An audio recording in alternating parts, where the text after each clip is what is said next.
Governador, o senhor falou da desindustrialização, muito em parte provocada pelo câmbio. O senhor vê espaço para intervenção do Banco Central na taxa de câmbio do Brasil? Não, a taxa de câmbio decorre da taxa de juros, né? Na verdade, por exemplo, você fala, não, qual é a política cambial? Ela decorre, uma é o outro lado da outra.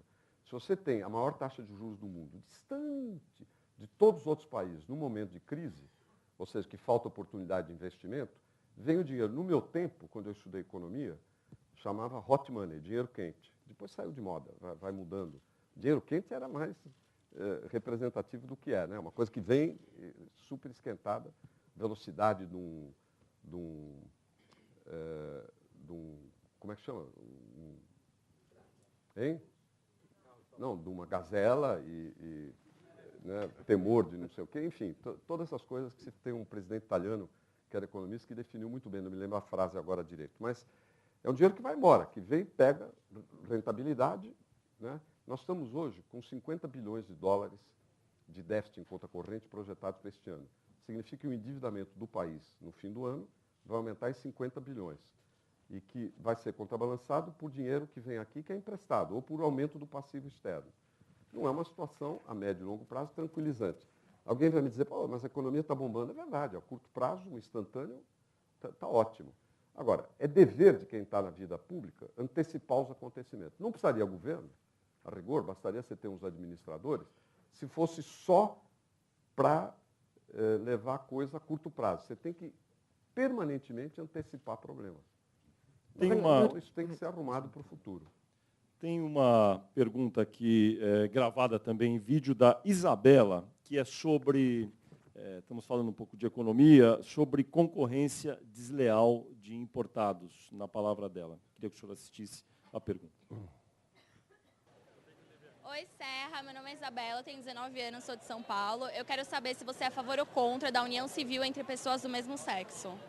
Um pouco diferente. Houve uma troca.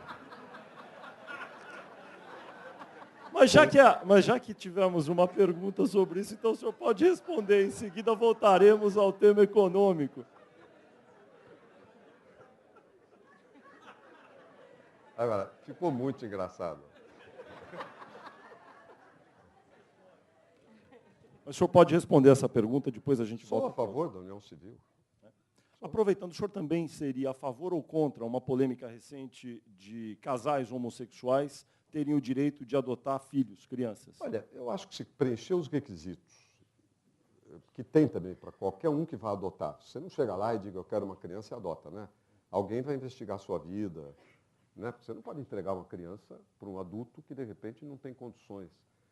Eu acho que tem tanto problema grave de crianças abandonadas no Brasil, sabe, que para a criança é uma salvação. Então, se houver condições de natureza psicológica, isso vale para qualquer tipo de casal, qualquer tipo de pessoa. Eu não vejo por que não aproveitar isso. O senhor é contra ou a favor o estabelecimento de cotas, sejam elas raciais ou de renda em universidades? Eu sou a favor de ações afirmativas, como, por exemplo, foi feita na Unicamp, que é um modelo que está funcionando muito bem. Em geral, cada um vê aí, cada universidade... Como que é esse modelo? Hein? Esse modelo é diferente do federal? É diferente, é diferente. Na Unicamp você tem pontos, se você veio de escola pública, se você é pobre, se você tem cor negra, enfim, é diferente a metodologia, mas tem funcionado muito bem. Eu acho que eu sou, em geral, a favor de ações afirmativas, né? Agora, não precisa ter um modelo único nessa fase. Um internauta mandou uma pergunta aqui sobre um tema que às vezes até está um pouco em desuso agora, que é falar sobre a época da ditadura militar, exceto quando se discute o Programa lá Nacional dos Direitos Humanos. Depois nós uma pergunta lá da... já estamos posicionando. Mas, enquanto isso, vou fazer essa. Um internauta encontrou na internet, no site do 1º Batalhão de Polícia de Choque, conhecido também como Rota, aqui de São Paulo, uma explicação sobre o histórico desse batalhão, dizendo que participou de diversas campanhas, inclusive da campanha da Revolução de 64, quando participou da derrubada do então presidente da República, João Goulart, apoiando a sociedade e as Forças Armadas. Está no site, foi checado lá do 1º Batalhão.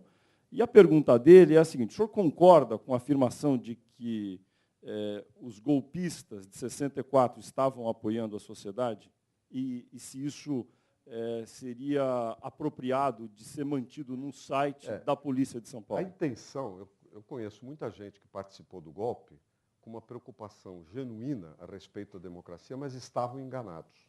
Eu, apesar de que era bem jovenzinho na época, dizia aqueles que estão apoiando, antes, né, do golpe, porque havia um movimento, aqueles que estão apoiando pensam que estão defendendo a democracia e vão jogar o país nas trevas da ditadura. Eu dizia isso, porque estava claro que ia ser um negócio que ia ter um desencadeamento que, afinal, acabou durando 20 anos, não é por menos que muitos deles mudaram de lado em função disso. Agora, esse assunto aí da PM eu não conheço, e não conhecia também quando se falou das Forças Armadas. Deixa eu li em aproveitar. algum jornal, não sei se foi na Folha. Deixa eu aproveitar para fazer uma outra pergunta sobre esse tema. Agora, o que eu Na acho... verdade, aí, o internauta primeiro pergunta, que você porque vai- está no website da Eu sei, polícia. mas Dizendo primeiro isso. que você vai perguntar para o Lula a respeito da escola, dos cursos lá de federais. Agora, daqui eu fiquei sabendo agora, sinceramente. O senhor acha fiquei sabendo que agora. seria o caso de talvez fazer uma revisão dessa descrição? Não diria que tem uma imensa prioridade a esse respeito, mas valeria a pena em algum momento examinar. Deixa eu aproveitar para lhe fazer uma outra Aliás, não pergunta. havia PM na época, viu? Era força pública. A hein? esse respeito, no início da pré-campanha, ali, quando do lançamento das candidaturas, a ministra Dilma causou uma certa polêmica ao sugerir que as pessoas que, perseguidas pela ditadura militar, deixaram o país, teriam feito isso por algo como falta de coragem. Depois ela recuou e tal, mas teve esse incidente.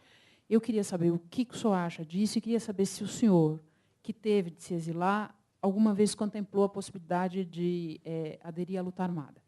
Não, de aderir à luta armada, não. Mas eu, inclusive, depois que me exilei, voltei ao Brasil clandestino. E aí eu estava aqui e teve uma reunião, aliás, que eu queria ir, e o Sérgio Mota, na época, e o Egídio Bianchi, que começaram na política comigo. O Sérgio nunca gostava que eu contasse isso. Eu recrutei ele para trabalho político. O Sérgio Mota, naquela época, era só São Paulino e tinha preferências eleitorais que eu prefiro não dizer. Né? Isso no começo dos 60.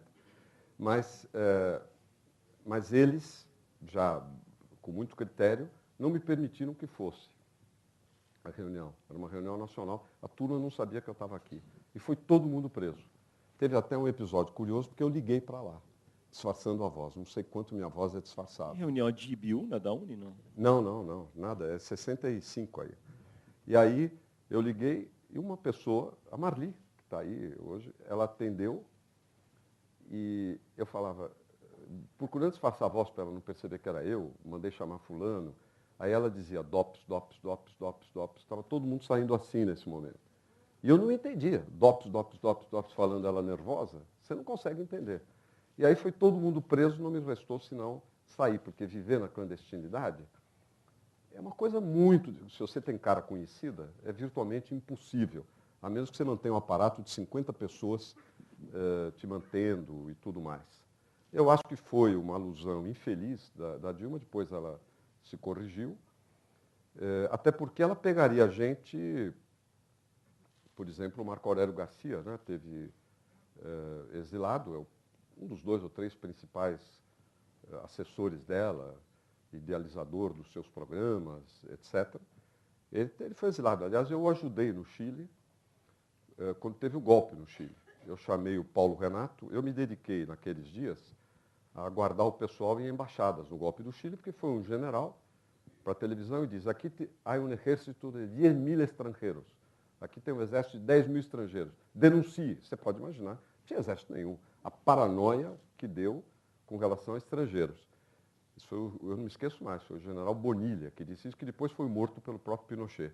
Mas, então, eu me lembro que eu chamei o Paulo Renato, que era... O Paulo Renato não era exilado, mas era funcionário, morava no Chile e era funcionário internacional, para ele levar o Marco Aurélio a uma embaixada que eu mesmo tinha aberto, negociando com o embaixador, para abrigar os brasileiros.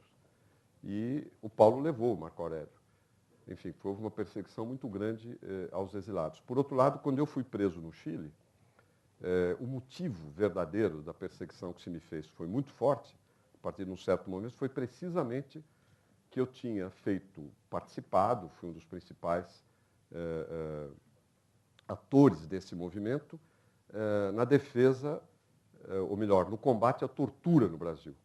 Aí tinha o Almino Afonso, o Chico Itaker e vários outros. Eu fui uma das figuras principais nisso, que me custou depois uma perseguição que foi pior daquela que eu sofri no Brasil.